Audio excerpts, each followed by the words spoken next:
네, 다시 인사드리겠습니다. 더불어민주당 강북구 갑 국회의원 천준호입니다. 반갑습니다. 네, 무더운 여름을 견뎌내니까 이렇게 화창하고 시원한 가을이 오는 것 같습니다. 날씨가 너무 좋죠? 네. 이 좋은 날씨에 여러 유혹을 뿌리치고 이곳 우리 당원의 날에 함께 와주신 우리 당원 동지 여러분 정말 감사합니다. 여러분 정말 대단하십니다. 제가 얼마 전에 책을 냈습니다.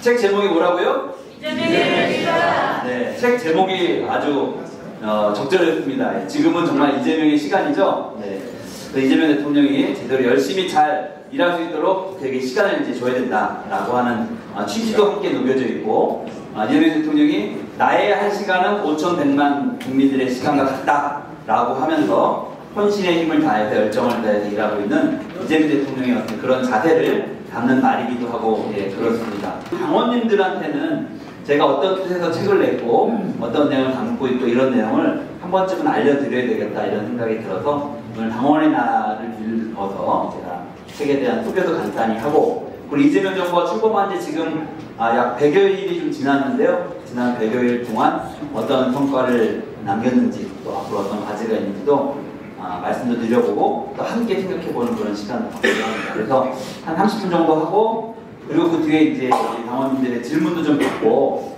또 여러 의견도 같이 듣는 그런 시간, 소통의 시간을 가져보도록 하겠습니다. 근데 제가 책을 낸 다음에 그 어느 날이었는데 제가 법안 행사를 막 하고 있는데 우리 의원실에 전화가 온 거예요. 큰일 났다고. 대통령이 제 책에 대해서 SNS에 글을 올렸다는 겁니다. 네. 그래서 딱 봤더니 처음에 페이스북에다가 이제 이렇게 글을 올리셨어요. 지난 3년간 민주당 지도부에서 호흡을 맞춰 가장 가까이서 함께한 천준호 의원님의 책입니다. 깊이 있는 시각과 생생한 경험이 담겨있어 분명 재미있게 읽히리라 생각합니다. 자신있게 권해드립니다. 라는 책이 추천사를 올려주신 겁니다. 대통령 되시고 처음으로 추천사를 다른 사람의 책에 대한 올리셨다고 합니다. 추천사 잘 쓰셨죠? 네. 박수 한번. 그래서 깜짝 놀래가지고 야 이거 저기 막 언론 기사로도 막 나오고 전화도 막 저한테 오고 막 경황 없는 사이에 1시간인가 있다가 다시 또 뭐였죠? X라고 트위터라고 하는 또 SNS인데 거기에 또 추가로 이제 글을 올리셨습니다. 저보다 더 저를 잘 표현해 주셨군요. 책 잘 봤습니다. 이게 이 간격이 중요합니다. 이거 올리시고 난 다음에 1시간 좀 지난 다음에 때문에 그 사이에 책을 다 읽은 겁니다. 그래서 네, 요 사진도 같이 책을 보는 사진도 같이 찍어서 이제 올려주셨습니다. 혹시 사람들한테 잘 홍보하는데 쓰라고 하는 아마 필시이자 이런 생각을 하는데요. 이 책을 냈는데 반응이 여러 가지가 있는데 가장 많은 반응은 책이 짧아서 좋다. 그래서 이제 빨리 읽는 분은 1시간 만에 읽으시고 천천히 읽는 분은 약간 2시간 반도 걸리신다고 하는데 하여간 슬슬 잘 읽힌다 이런 얘기 하십니다. 책을 낸 이유가 이재명 대통령이 됐고 이재명 대통령의 이제 시대에 저희가 함께 이제 살고 있는데, 그럼에도 불구하고 여전히 많은 국민들께서 지난 수년간에 걸친 그 검찰과 윤석열 정권의 끊임없는 시도, 악마화 시도가 있었잖아요. 이재명은 범죄자야. 그래서 검찰에서 계속 불러 소환하고 압수수색하고 기소하고 여기까지 가면 대충 다 이게 범죄자가 되거든요. 그리고 재판 붙여서 재판 넣는 거 계속 화면에 내보내주고. 생각해보시면 지난 한 3년 4년간 이재명 대통령과 관련된 여러 기사들은 언론 보도들은 대략 다 그런 것과 관련된 것이었어요. 그게 사실이냐 진실이냐 아니면 유죄냐 이 여부와 상관없이 그 자체만으로도 윤석열 정권과 검찰은 성과를 거두고 있었죠. 왜냐하면 이재명에 대한 악마화를 계속 이제 해왔기 때문에. 그래서 대통령이 뭐라고 해도 우리 국민 중에 한 35% 정도는 이재명 대통령에 대해서 동의를 하지 않아요. 여전히. 그 절대적으로 약간 혐오의 감정 같은 걸 갖고 있는데 그게 그런 집요한 노력과 작업을 통해서 만들어졌다. 그래서 그 35%, 30%를 다 저희가 설득할 수는 없겠지만 그래도 헷갈리는 분들 계시거든요. 그런가? 설마? 뭐 이렇게 생각하시는 분들한테 이재명의 참 모습을 조금 전달할 수 있으면 이재명 대통령의 시대에 국민들이 이재명을 좀 더 과감하게 활용하는데 도움이 되지 않겠냐 이런 생각으로 이 책을 내서 그런 선입견을 좀 완화시켜야 되겠다. 그런 편견을 줄여야 되겠다 이런 생각으로 최대한 쉽게 쓰려고 노력했습니다. 뭐 많이 보셨던 장면인데 이게 처음 이재명 대통령이 당대표 시절에 야당 대표로 처음으로 검찰의 소환을 받아 출석했던 일입니다. 우리나라 건국 이후에 제1야당 대표를 직전 특히 대통령 선거에 후보자였던 사람을 선거법 위반으로 검찰에 소환한 그런 검찰이 그 출석 기소를 한 사례도 처음이고 이렇게 이거는 선거법 사건은 아니었는데 그러니까 이렇게 검찰이 직접 그 검찰청사로 소환을 해서 출석한 최초의 사례입니다. 그날이었고요.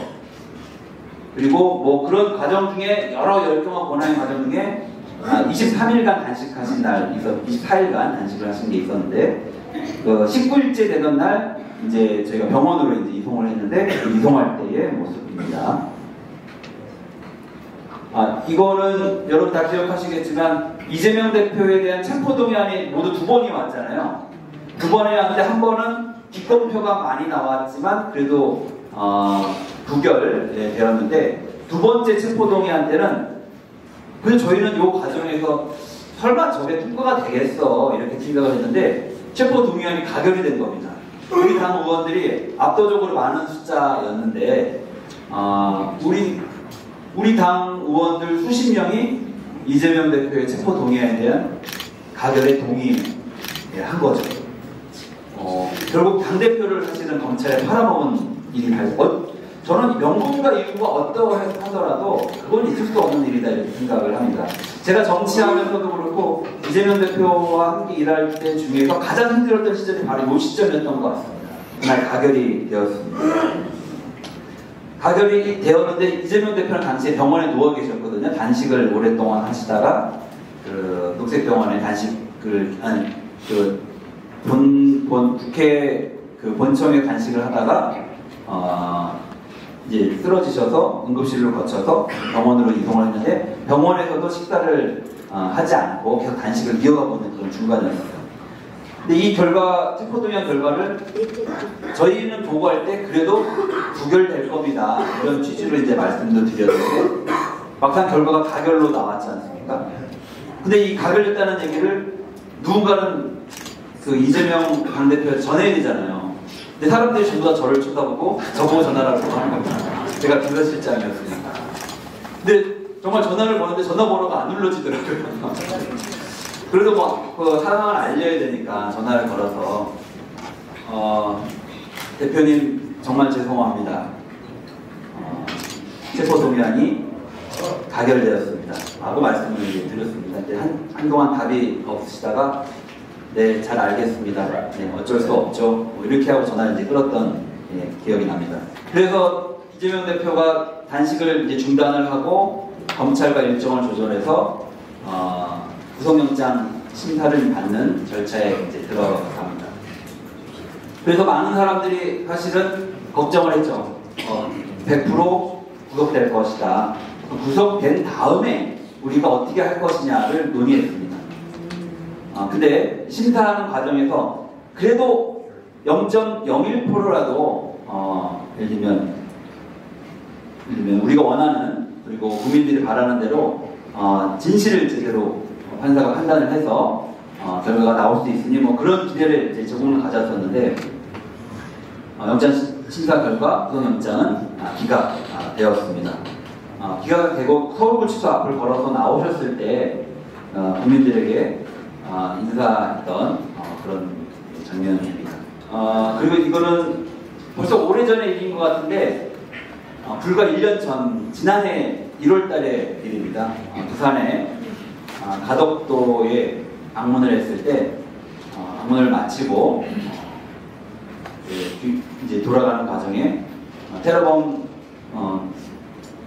칼에 목을 찔려서 이렇게 누워 계신 그런 장면입니다. 그때 칼끝이 1mm만 더 들어갔으면 아마 대동맥을 건드렸을 거고 그 자리에서 아마 숨졌을 겁니다. 그러면 지금은 완전히 다른 세상이 저는 되어 있을 것이고 윤석열이 개헌과 내란을 통해서 얻고자 했던 목적을 저 과정을 통해서 저는 이뤘을 것이다 이렇게 생각을 합니다. 근데 하늘이 도와주고 또 많은 국민들이 걱정해 주신 덕분에 정말 저희가 그 정도까지인지 몰랐는데 서울대병원에서 수술을 하고 봉합을 하는데 의사가 정말 하늘이 도왔다라고 하는 얘기를 해주시면서 정말 칼끝이 1mm만 더 안으로 들어가서 지금 대동맥을 건드렸으면 정말 끔찍한 상황이 벌어졌을 것이다 라고 하는 얘기를 했던 그런 기억이 있습니다. 자, 여기는 영수회담이 있었는데요. 저기 앞에 죄송합니다. 이거 보고 싶지 않은 장면을 계속 연달아 나오게 돼서 네. 1월에 이제 테러가 있었고 그해 4월 달에 총선이 있었던 겁니다. 정말 짧은 시기에 많은 일들이 있었죠. 그 총선에서 역대 가장 큰 야당의 승리가 있었습니다. 그리고 나서 며칠 뒤에 이틀인가 뒤인가요? 저한테 전화가 옵니다. 당시 윤석열 대통령의 비서실장이었던 이름도 가물가물한데 그분이 전화해서 윤석열 대통령께서 이재명 대표님을 뵙기를 원하십니다. 뭐 이렇게 이야기가 시작이 됐습니다. 그리고 나서 이제 실무 협의를 진행을 했습니다.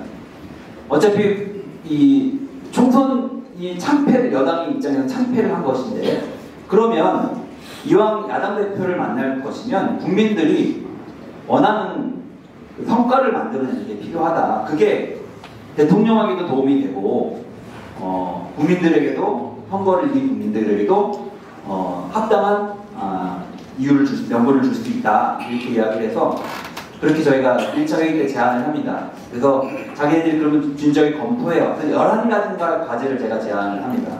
그때는 이제 뭐 이태원 참사에 대한 진상규명, 최혜병 특검 등등을 비롯한 여러 가지, 그리고 대통령이 업적으로 할 수 있는 국민연금 개혁안까지, 심지어 그런 부분들은 대통령이 성과로 가져가시라라고 저희가 이야기까지 해서 이렇게 제안을 드리는데 그런 부분들이 전혀 검토를 하지 않고 실무협상이 이제 2차, 3차 진행이 됐는데 하여간 와서 자유롭게 이야기하시라라고 하는 구체적인 의제와 관련된 검토를 대통령실에서 거부를 이렇게 하는 겁니다. 그래서 이상하다, 이게 다 우리 도와주겠다고 하는 이런 건데 그 회담이 진행이 됐습니다. 회담 진행을 시작하면서 이재명 대표가 모두 발언에 이제 그동안 자기가 해야 될 이야기를 충분히 전달을 했고 그리고 비공개로 전환이 됐는데 처음에 그쪽에서 계속 우리한테 했던 이야기가 야당 대표의 이야기를 충분히 듣겠다. 무슨 이야기든 하시라 다 듣겠다. 이렇게 이야기를 하셨습니다. 그런데 비공개 회의로 전환되니까 윤석열이 이야기를 시작해서 비공개 회의 시간 동안 90%를 윤석열이 혼자 이야기했습니다. 야, 제가 그때 보면서 어떤 생각을 했냐면 이 회사는 망하겠다. 회의하는데 대표나 사장님이 90% 회의하면 그 회사는 망하는 회사예요. 그렇죠. 예, 그 회사 어디 있습니까? 총장님 안 그러시죠? 그런 것처럼 왜냐면 대통령실이라고 하는 것은 국가의 전 시스템에서 정리된 정보가 종합되는 것이거든요. 그러면 거기서는 대통령은 그 올라온 정보들을 자꾸 들어야 됩니다. 듣고 조정하고 그리고 판단해주고 자기가 알고 있는 정보라고 하는 것은 제한적일 수밖에 없기 때문에 그 국가 시스템을 통해서 종합돼서 올라오는 정보들에 대해서 사실은 이야기를 듣고 이제 해야 되는데 평소에도 저희가 그런 얘기 들었거든요. 대통령실 회의하면 대통령이 90% 이상 이야기한다 이런 얘기를 들었는데 이때도 제가 메모를 다 했거든요. 대통령 말하는 거 하는 그 줄수를 다 나중에 해보니까 실제 한 85%에서 90% 사이 정도 대통령이 말해요. 그리고 주로 이재명 대표는 질문을 이렇게 했는데 이건 어떻습니까? 저건 어떻습니까? 질문을 한 10% 정도 그리고 5% 정도가 맨 마지막에 홍보수석이 오늘 회의를 이렇게 정리하겠습니다 라고 해서 이야기하고 5% 정도 이렇게 됐던 것 같습니다. 그때 그거 보면서 정말 이 회사는 망하겠구나 이런 생각이 하나가 있었고 또 하나 든 생각은 도대체 이 회담을 왜 했지? 그리고 뭘 믿고 있는 거지? 왜냐하면 국민은 또 심판을 대통령과 여당에 받았는데 그러면 거기에 대해서 그걸 수습하기 위한 뭔가 노력을 해야 되는데 전혀 그럴 의사가 없는 것처럼 보였습니다. 도대체 뭘 믿고 있는지. 그리고 나서 회담이 끝나고 나서 며칠 뒤에 바로 이재명 대표에 대한 압수수색이 시작됩니다. 아, 얘들 진짜, 왜냐면 그걸 국면을 그렇게 넘어갈 수는 없거든요. 정치를 해본 사람들은. 한 발짝 물러서서 국민의 목소리를 듣고 뭐 인사도 하고 정책도 좀 보완하고 이렇게 해줘야 되는 거거든요. 전혀 그렇게 하지 않고 오히려 더 센 강공책을 취했습니다. 제가 여기서 그동안에 밝히지 않았던 한 가지 비사를 하나 좀 말씀을 좀 드리면, 이 과정에서 우리가 의제를 막 11가지를 줬는데 거기에 대해서는 하나도 답변을 하지 않으면서 준비 과정에서 그쪽에 계속 우리한테 요구했던 것 중에 하나가 이재명 대표와 윤석열 간에 독대의 자리를 만들어달라고 하는 요구를 그쪽에서 계속했습니다. 근데 독대가 뭔지 아시죠? 다 물리고 같이 간 사람들 둘만 이야기할 수 있게 해달라 이런 거였거든요. 그래서 처음에 제가 그걸 전달을 했습니다.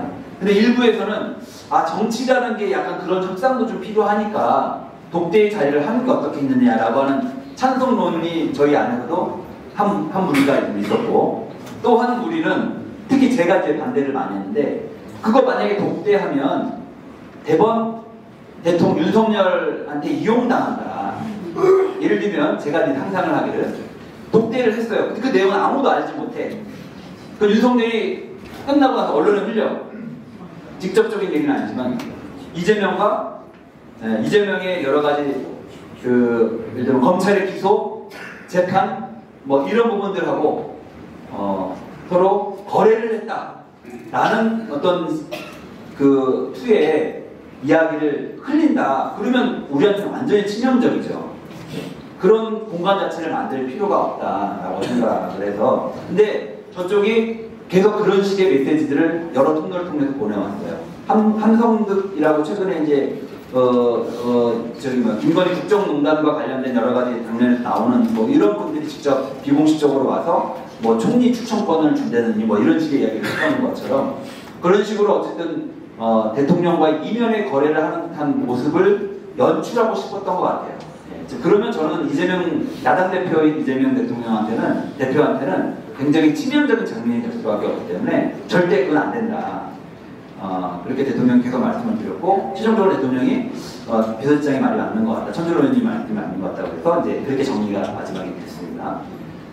그래도 혹시 회의하던 중간에 다 나가라고 하고 둘이 이제 남을 수도 있어서 혹시 그런 일이 벌어지면 제가 맡겠습니다 이렇게까지 얘기를 했고, 그 회담이 있는 아침에도 직접 제가 대통령실에 전화해서 독대는 절대 없다. 만약에 독대를 하자고 하면 서로 예를 들면 불편한 상황이 연출될 테니 그런 연출을 하지 않으시면 좋겠다라고 단호하게 그날 아침에 다시 또 전화를 확인 전화까지 해서 그걸 막아내기도 했습니다. 그러니까 저쪽은 그런저런 어떤 공작을 통해서 이 위기를 모면하려고 했던 거 아닌가 이런 생각이 들고, 결국 저는 이때 최종적으로 개헌과 내란에 대한 결심을 굳힌 게 아닌가 이렇게 생각을 합니다.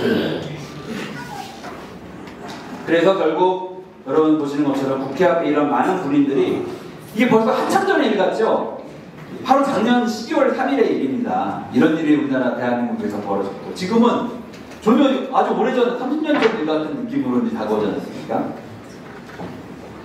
그날 개헌 12월 3일 밤, 아시죠 여러분? 우리 국회의원들이 함께 민영 의원들이 보이는 텔레그램 방에 제가 제일 먼저 이제 글을 올려서 이게 뉴스데스크에 MBC 뉴스데스크에 이제 보도가 됐었는데, 저희 아내가 저한테 텔레비에 윤석열이 나온다는 거예요. 그래서 제가 그럼 꺼라 이렇게 얘기를 했더니 그게 아니고 와서 한번 보셔야 될 것 같다 이제 얘기를 해서 나가서 봤더니 윤석열이 진짜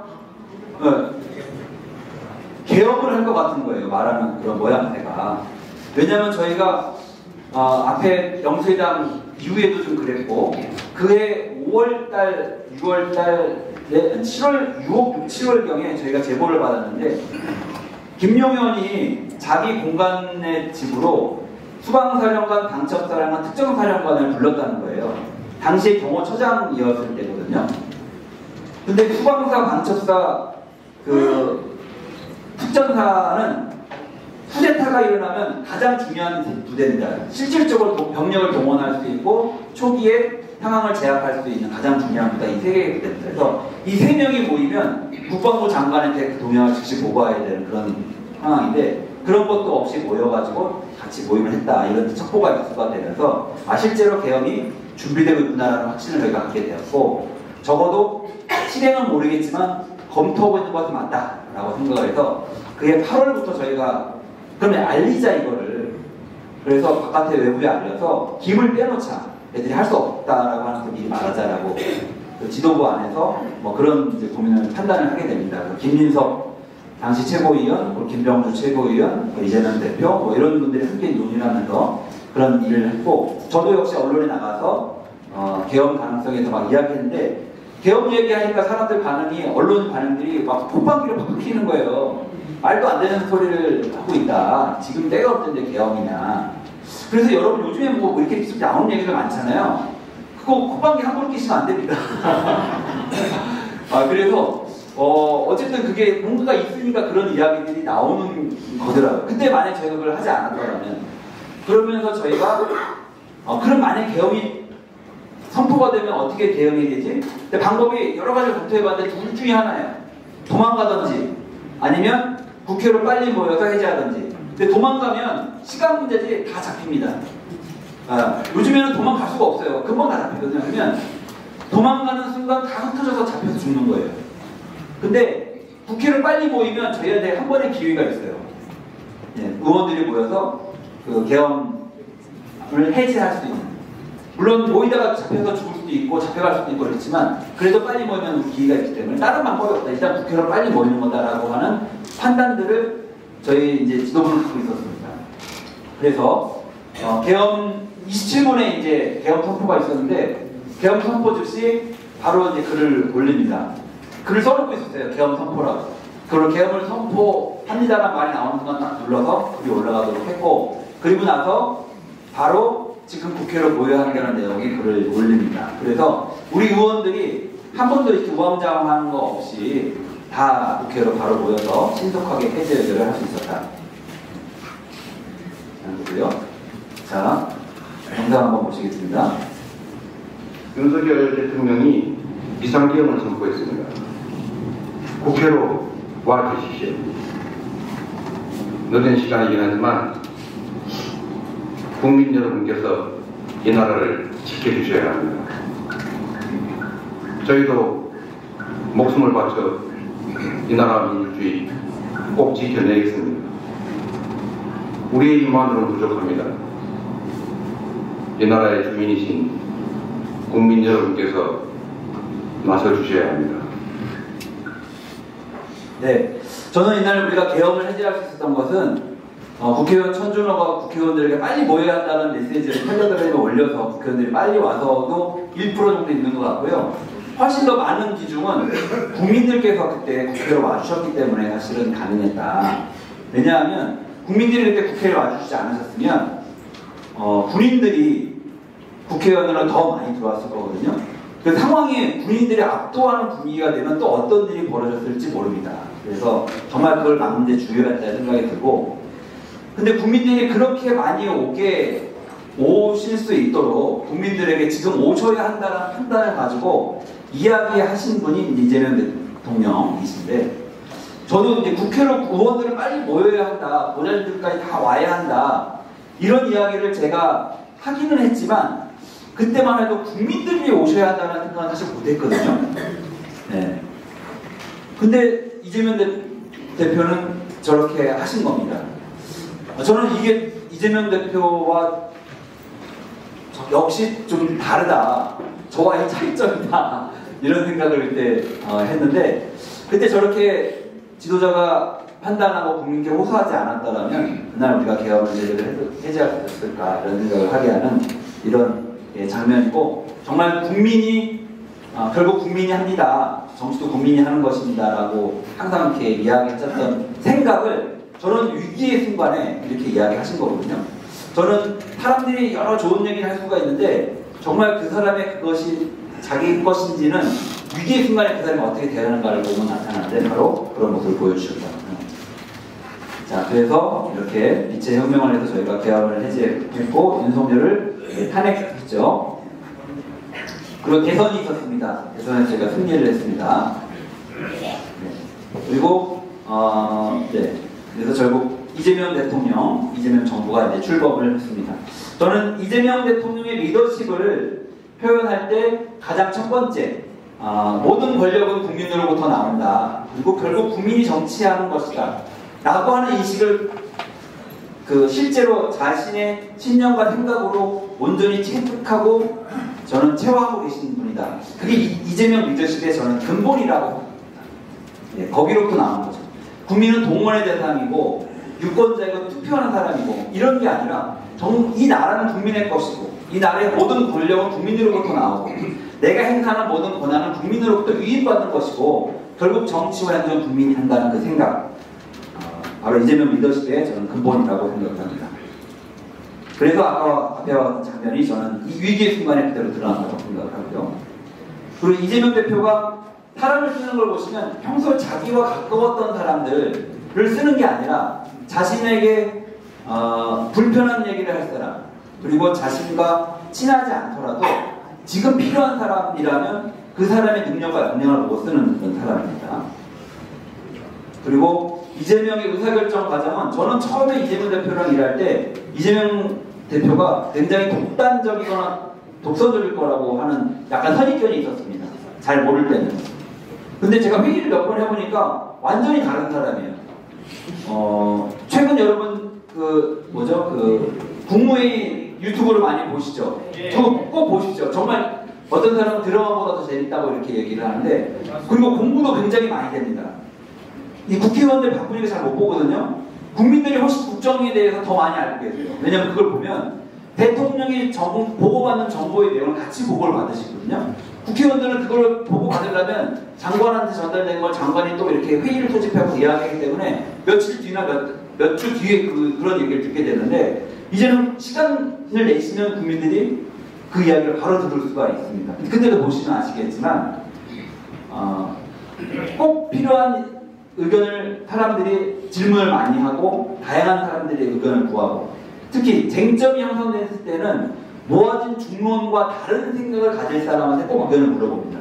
그래서 전체적인 분위기에 휩쓸려 가지 않도록 소수 의견이 꼭 반영되거나 소수 의견을 검토할 수 있도록 물어보는 걸 회의 진행을 하고 있다라고 하는 게 제가 회의하면서 굉장히 많이 배운 부분이고, 그게 이제 국무회의나 이런 데도 보면 그대로 나타나는 것 같습니다.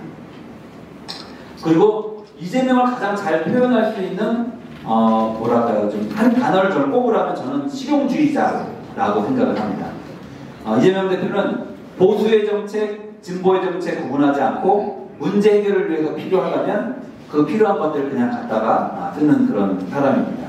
그리고 갈등이 있는 현안, 또 복잡한 문제일수록 대화, 타협을 통해서 문제를 해결하기 위해 노력하는 그런 실용주의적 태도를 가지고 있습니다. 그리고 이재명 리더십의 또 가장 중요한 부분은 헌신입니다. 헌신. 내가 쓰는 1시간은 5,200만 명이 쓰는 시간이다. 그래서 1시간 1분 1초를 정말 쪼개서 쓰는, 거의 제가 옆에서 보면 사생활이 없어요. 그리고 하루 종일 24시간 거의 일과 관련된 생각과 일을 이렇게 하시는 분이어서, 그래서 이재명 대표 옆에 가까이 가면 별로 행복하지가 않습니다. 제가 3년을 잘 견뎠는데 이제는 해방된 느낌으로 정말 홀가분한 생각으로 다시는 그 옆에 가고 싶지 않습니다. 그래서 지금 옆에서 보시는 강훈식 그 비서실장 보면 한편으로 마음이 짠하기도 하고 약간은 통쾌한 마음도 있고 네, 내가 고생 겁나게 많이 하고 계십니다. 자, 그렇다면 이재명 정부의 시대적 과제는 무엇이냐? 너무나 명확하죠. 지난 대선 그리고 그 이전의 개헌과 내란의 과정을 좀 거치셨기 때문에 국민들이 요구하는 것은 딱 두 가지라고 생각합니다. 내란의 청산, 그리고 우리 대한민국이 개헌과 내란, 그리고 윤석열의 실정을 통해서 겪고 있는 경제 위기 그리고 민생 위기를 제대로 극복하는 것이라고 생각합니다.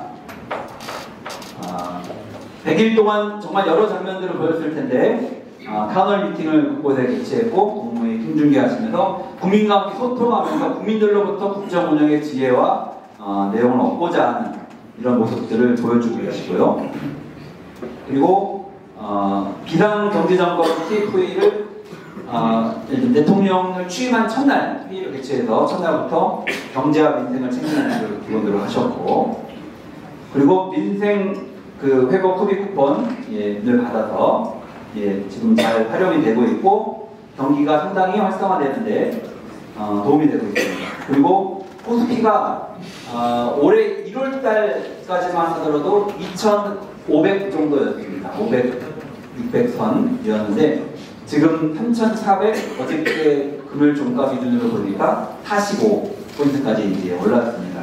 그만큼 역대 최고점을 경신하고 있는데 이재명 정부에 대한 기대감, 그리고 우리 경제가 더 나아질 것이라고 하는 그런 기대감을 갖고 있는 게 그대로 여기에 이제 표현이 되고 있는 것 같고요. 근데 사실은 아직 경제 기반은 상당히 어렵습니다. 예를 들면 수출이라든지, 수출은 잘 되고는 있는데 반도체라든지 몇 개 자동차라든지 편중되는 게 큰 문제이고, 그리고 중소기업의 상황도 많이 어렵고, 그리고 경제 성장률이 최근 윤석열 정부 들어서면서 1%대로 저희가 떨어졌어요. 그리고 올 초에 원래 우리나라의 경제 성장률은 1% 미만으로 떨어졌거든요. 그러기에 주는 어쨌든 그 뭐랄까요, 좀 어려움, 이런 부분들은 상당 부분 앞으로 지속될 가능성이 있다. 라는 것을 같이 염두에 둬야 됩니다. 그래서 지금 대통령이 다른 것보다도 경제 살리기에 집중하는 이유가 있습니다. 실제 경제가 너무 어렵고 현장은 더더욱 이제 그런 생각을 하고 계시기 때문에, 그래서 이 상황을 턴해야 된다, 반전시켜야 된다라는 생각을 가지고 민생회복 지원금도 하고, 또 코스피 주가와 관련해서 공정한 주식시장을 만드는 과정을 통해서 이렇게 주식시장을 회복시켜가는 노력을 하고 계시다, 이렇게 평가로 나타나고 있다 보시면 되겠고요.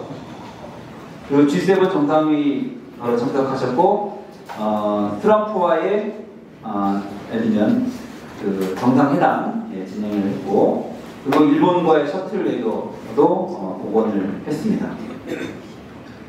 그리고 국정과제로 세우면서 우리나라가 AI 기반이 그래도 괜찮은 나라였는데 지난 몇 년 동안 전혀 국가적인 투자가 이루어지지 못하면서 상당히 위기를 많이 좀 겪고 있었는데, AI 3대 강국의 기반을 저희가 마련하기 위해서 AI 인프라, 그리고 인재 개발, 그리고 프로그램 육성, 뭐 이런 것들에 좀 대대적인 투자를 이제 준비를 하고 있는 상태고, R&D 예산도 역대 최대 규모로 편성을 해서 성장을 이룰 수 있는 토대를 좀 만들고 있는 준비를 하고 계시다라는 거고요.